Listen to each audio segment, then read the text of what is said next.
This is Bedtime Stories, Grownup Edition, Love and War, Bonus Episode 4, Part 1. When we left off, in Part 20, the women crashed the bachelor party. Stephanie had rode Corey like Seabiscuit, and Maribel wasn't sure who gave her that happy ending after her massage. In addition, Dr. Miranda was putting two and two together, and it wasn't adding up to 4. She'd contacted the facility where Donovan had undergone inpatient treatment and had gotten nowhere. All she wanted to know was the name of the woman that Donovan had made friends with when he was in treatment, and due to confidentiality, they couldn't tell her. They had released all of his records to her because she was now his psychiatrist, and there were notes made by his previous therapist indicating that the flashbacks or fragmented memories that he was having started shortly after the medication mix-up. The incident report noted that the cameras reviewed after Donovan informed the therapist that he felt abnormal, hungover, and couldn't remember a thing after dinner the previous night. On the cameras, they saw the newest med tech and Donovan the med cup take it back from him, take a pill out of it, put a pill in it, and hand it back to him. Donovan counted, questioned, and took all the pills in the cup. The med tech did not complete an error report as required, and he was fired because the staff had no way to know what medication was put in, taken out, or added. When a complete blood panel was run on Donovan, the lab found second-generation antipsychotics in his system, a class of drugs commonly prescribed to schizophrenics, which Donovan was not. And Miranda knew that those drugs were well known for raising libidos and lowering inhibitions, loosening tongues, and impairing memory. And those side effects were exacerbated in people who weren't prescribed those medications. So someone who'd been accidentally or intentionally dosed with an antipsychotic was absolutely likely to have engaged in extracurricular activities and not recall, and share details rather freely that they normally would not. So when Miranda's flight landed in Vegas for Samuel's wedding, she had some questions that needed to be answered. Meanwhile, in Dallas, Pastor Corey and Stephanie are on their way to the estate so that Stephanie can put on something a little more appropriate so that she can go to the church and pick up her vehicle. They'd agreed that it wasn't a good idea for her to go back to the church in broad daylight, wearing coochie cutters and a stretched and ripped white tee, while exiting the vehicle of the pastor, despite the fact that he was her ex-husband and they shared a child. While they were driving, Pastor Corey got a phone call from Pastor Tanya, his first cousin. And when the call rung on the car's Bluetooth, Stephanie answered it. As soon as the call was connected, Tanya said, "CT, what happened with you and Kim last night? She called me all upset, talking about you called her a Jezebel and pushed her on the floor." Stephanie chuckled, and Corey said, "You on speakerphone, cousin." Tanya said, "Who is that?" Corey said, "Stephanie." Tanya said, "Oh, hey, Stephanie. How you doing this morning?"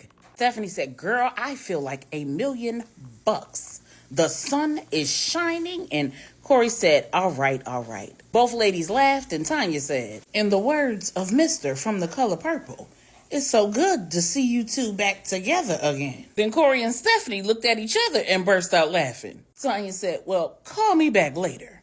And Corey said, "No, it's fine. Let's just say she and I are no longer friends. And you can take me off any committee she's on or take her off the committee." Tanya said, "So neither of you plan to tell me what happened?" Stephanie said, "Oh, she made a fool of her damn self last night. That's what happened." Tanya said, "Girl, elaborate." Corey said, "You gossip mongers, nobody's elaborating. If Kim wants you to know, she can tell you. But I'm going to preserve her dignity. I don't want anything else to do with her, but I'm not going to disrespect her either." Tanya said, "Well, she said that you threatened to slap the taste out of her mouth." Stephanie said, "And if she don't leave my man alone, I'ma slap the taste out of her mouth." Tanya said, "Oh, Lord, that girl don't know what she got herself into, do she?" Corey said, "No, and I'm going to do my best to keep Stephanie away from her, but you need to keep her away from me." Stephanie said, "Otherwise, I got 16 hot ones that'll make sure she stay away from him and everybody else." Meanwhile, in Vegas, everybody is hungover from the night before. Everybody but Q, LJ, and Donovan. They all partied way too hard. Now, they're all picking themselves up and putting themselves back together for the wedding that's scheduled at 10. True in Big Wood's room. True is in the shower, and her satellite phone is in the bedroom, and it's ringing. Big Wood said, "Lil' mama, the Go phone ringing." True said, "You can answer it." Woody said, "Word?" When he answered, it was Dr. Miranda. She said, Woody? Big Wood said, it better not be another nigga answering this phone. Miranda said, well, I wasn't sure. Maybe it was a soldier or... He said, I wish one of them little niggas would. And she said, I know that's right. I hear congratulations are in order, sir. Is your fiance available? He said, she in the shower. Then she gonna head over and help my moms get ready. Miranda said, I really need to talk to her. Wood told her to head on up and gave her the room number. He told True Miranda was on her way up, and then he headed over to Angela and Q's. And when he ran into Miranda in the hallway and told her where he was going, she said, I'm gonna go with you. I need to ask Q something too. When Miranda returned to True's room after talking to Q, True had on the purple bridesmaid dress that Zyla picked out. As True finished the final touches to her makeup, Miranda said, listen, there's a lot that I can't say due to doctor-patient confidentiality. But me, you, Donovan, and probably my brother Lorenzo need to sit down and have a conversation and go over what I think I know and what Donovan thinks he knows. Donovan made a friend during his last inpatient stay, and I suspect that she's Maribel's attacker. Now, I still don't know how she found Maribel, and I could be completely wrong. She could still be in treatment or out of the state, but it's definitely worth checking into, especially if she has a spiderweb tattoo on her back. True said, come again, say what? We need to find Donovan right now. True and Miranda rushed out of that room and ran right into Angela and Selima. When True told them that she had a lead, they went to help Miss Charlotte in her place. Her and Miranda scoured that hotel for Donovan. He wasn't in his room, the Queen Mother's room, and no one had seen him. True said clearly it is not meant for us to speak to him before the wedding. We may have to table this until after the ceremony. In the hotel garden, the Queen Mother and Donovan are having a heated discussion. In the Queen Mother's hand is the cross necklace that Donovan put around the housekeeper's neck before he took that trip to Massachusetts. The Queen Mother said taking this necklace off is like crying wolf. When Marley told me that it was no longer communicating, my heart stopped. Because I thought yours stopped. Donovan said, Medea, I had no way to know that it tracked my heartbeat. I thought it was just a GPS. She said, well, now you know. And God forbid it ever stops communicating again. You gotta know that I'm coming, guns blazing. Now, where were you yesterday? And I'm not just asking because I'm nosy. I needed your support. Donovan said, I went to see Rennie. The Queen Mother said, how did you find out where she was? Donovan said, that's not important.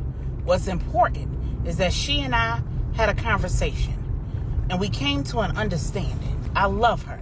She loves me, but we're better as friends and we're in agreement that we'll be friends. The Queen Mother said, you sure she okay? Donovan said, I'm positive, Ma. She's so okay that she asked me to talk to you about Phil. The Queen Mother said, oh, she fine. And so is that damn Phil. Donovan was like, ew, what you know about this cat? The Queen Mother said, oh, he's thorough. He's passed all the checks and he's been with Manny's team for a decade. He actually grew up with Maribel. She's the one who referred him for the job. I needed soldiers that Rennie wouldn't be able to shake or manipulate. And he's actually a lieutenant. He's been assigned to her the longest out of all of the men. And he does a good job, so I really hate to lose him or have him caught up in any mess between you and Rennie. Donovan said, there won't be any mess, Mom. I want to see her happy. Have you talked to him or was she just talking to you about him? The Queen Mother said, no, actually, he came to me and I went to Rennie. Donovan said, yo, he came to you? The Queen Mother said, yeah. I was impressed. They all think that she's my blood daughter. So him approaching me is a huge deal. Boy, look at the time. The ceremony starts in 10 minutes. Let's get inside. She handed him the necklace. He put it on. And they went inside. Meanwhile, in Dallas, Stephanie's at the Salvation Center. And she's about ready to head back to the estate and pack for Miami. Earlier in the day, when Corey had brought her back to the estate so that she could change, she'd asked to see baby Corey before she left for Miami. And Corey told her that Mom Brenda, Mom Joyce, and Miss Bernie were taking all the kids to the Salvation Center of Dallas for a kids' day. And she was free to come back to the church with him and stay for the event. She hadn't been to Pastor Corey's church in a very long time. But she was not going to miss an opportunity to spend time with her baby girl. And she wanted to stay on his good side. So she was going to set her shame aside and go to that event. And she was glad she did. She had a ball with them kids. Not just baby Kari, but all of the kids. She was only supposed to be there for a few hours. And before she knew it, she'd been there for the entire event. And then she stayed after to help them clean up. When she was done, she decided to stop by CT's office. She wanted to see if she could push her luck and get him to room with her in Miami. But when she got to his office, she heard voices, and she did not like what she heard. At the estate earlier in the day, they'd enjoyed one another's company again, showered and dressed. And when Stephanie put her .40 caliber on her hip, Pastor Corey said, "You gonna bring that into the church?" And Stephanie said, "I'm sorry, babe, but I don't leave home without it." And Corey just bit his tongue, recognizing that Stephanie was a work in progress. So when she heard Kim say, "All you had to do was tell me that you were still sleeping with her, and then I would have known why you weren't interested in sleeping with me. All that time she spent traveling, I sure hope you strapped up." Stephanie unholstered her .40 caliber. She forgot she was at church. She swung the door open just as she heard Corey say, "You came in here under the guise of wanting to apologize." And when he locked eyes with Stephanie, he said, "Oh, Lord." Stephanie looked at Kim and said, "Let me tell you something, you two-bit, foot-dragging, slouch-mouth, goat-in-the-face broad. The next time you let my name fall out of those cock-sucking soup coolers of yours, I'ma put a hot one in it." And when Kim raised up from the chair, Stephanie sat her down. She hit her so hard that her lace front shifted. She was not using bolt hold. I think it might have been glueless. One of her pumps came off, and her and the chair flipped over. And Corey didn't move. Unfortunately for Kim, there wasn't a soul left in the church to come to her aid. And when Kim tried to get up off the floor, Stephanie took a page from Angela's book and stood on her chest. She picked up the vase of flowers from Corey's desk and poured the whole thing on top of Kim's head. Then she reared back and said, "You got 3 seconds to get up off this floor, get in your rental, go back to the Omni, pack it up, and head back to Denver. Dallas is not a safe place for you to visit. You don't vacation here. You don't work here. You don't even fly over here." And neither Corey nor Kim missed that Stephanie knew what hotel Kim was staying in. Then Stephanie lowered the vase, took her foot off of Kim and said, "And if you're not on the flight that leaves Dallas in 90 minutes, heading to Denver, you won't live to make it out of Dallas." And I put that on my mama. Baby Kim pulled herself up off that floor with her lace front linked to the side and soaking wet and skedaddled. Corey looked at Stephanie and said, "What time you leaving for Miami?" Meanwhile, Donovan and Manny are on the flight to Miami together, and both men are ready to explode. Donovan and Miranda had a private conversation, and when they were done, they called True in the room, and then they called Lorenzo. Donovan said, "This is a need-to-know basis only. In treatment, everybody was known by whatever name they wanted to be known by. I used my alias, Max, and I met a woman named Portia. I never asked if that was her real name, and I never found out her last name. The day after I was drugged, though, she called me Donovan, and when I asked her how she knew that name, she told me that I'd told her the night before, and I didn't recall. When I asked what else we discussed the previous night, she told me that we just talked about our lives and that I hadn't shared anything serious. I took her at her word. I saw her a few days ago when I was at dinner with Jeff. She told me that she'd been out for 2 months. She'd been in there for 2 years. She's from Miami. She told me that she was on her way back to Miami. I gave her my phone number. I don't have hers. She never showed any romantic interest in me, and I never saw her without a shirt on that I know of. She did not have any visible tattoos, though. A few days after the night that I was drugged, I started having these flashbacks. What you call them, Miranda? Miranda said, fragmented memories. And Donovan said, fragmented memories of me taking a woman down from the back in a small room in the dark. I can't see her face in the memories. She has long, dark hair, but somehow I see a spider web tattoo on her back. And then True said, and Jeff's college friend whose name is Darlene has a spider web tattoo on her back. And then True showed Donovan her phone and the video of Darlene at the airport while she's wearing a baseball cap and large sunglasses.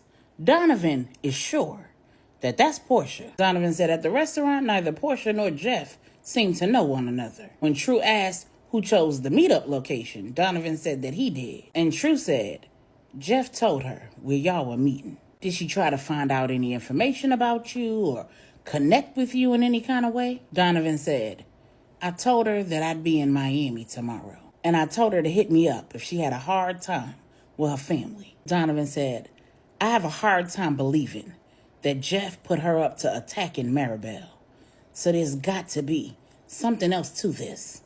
And I'm going to find out. Lorenzo said, you not going to wait for her to call you. You going to go to her. Because I'm going to find her. Then Miranda said, Donovan, I need you to call my sister and tell her where you were yesterday. So on the plane, on the way to Miami, Manny had just hung up with Nigel. And Nigel had confirmed that Darlene's middle name is Portia and her last name is Capital. And she is the childhood friend of Jeff, who he'd said was mentally ill. Both Nigel and True had recounted their conversations with Jeff about Darlene, Portia, Capital. And Donovan had clued Manny in on his experience with Portia and his experience with being drugged at the treatment facility. He also told him about his flashbacks. And Manny said, so she drugged you and took advantage of you. And Donovan said, no, the med tech messed up the medicine. Manny said, at this point, we have no reason to believe that that's true. The girl is a schizophrenic. And Miranda said that you had schizophrenic medication in your system. You talked to her about Maribel after your visit. You talked to her about getting your girl back, didn't you? Donovan said, I did. Was the night you were drugged the same day that you had the visit with Angela? When Donovan said yes, Manny said, you told that girl everything. She knew exactly how to find Maribel. You need to call my daughter. When Donovan called Maribel, the first thing she said was, Donovan, I need to know where you were yesterday. And Donovan said, Maribel, that's not important. I need to tell you what's going on. Maribel said, you don't get to decide what's important. Tell me where you were. When Donovan said that he'd gone to Massachusetts to visit Rennie, Maribel hung up on him. And when she clicked over, Jeff was still on the other line. Maribel said, it was you, wasn't it? Jeff said, what was me? Maribel said, at the spa. Jeff said, who did you think it was? Maribel said, don't play coy with me. You know that I thought it was Donovan. Jeff said, you responded like you knew exactly who it was. You mean to tell me it didn't bring back memories? Maribel said, what? Jeff said, all this time, I just been trying to help you get over that nigga. You and I both know he's not the man for you. If your hang up with me is the fact that I'm going to be taking over my Uncle Nigel's position, I think that what we shared yesterday and all those times in the past would count for something. Maribel said, oh, what times in the past? What are you talking about, Jeff? Jeff said, you don't remember those times in the garden at your estate when you invited me over for lunch? You can't be telling me that you don't remember how good I made you feel. It's time that you really drop that zero and get you a hero. Girl, go get you a me. Maribel said, you're a psychopath.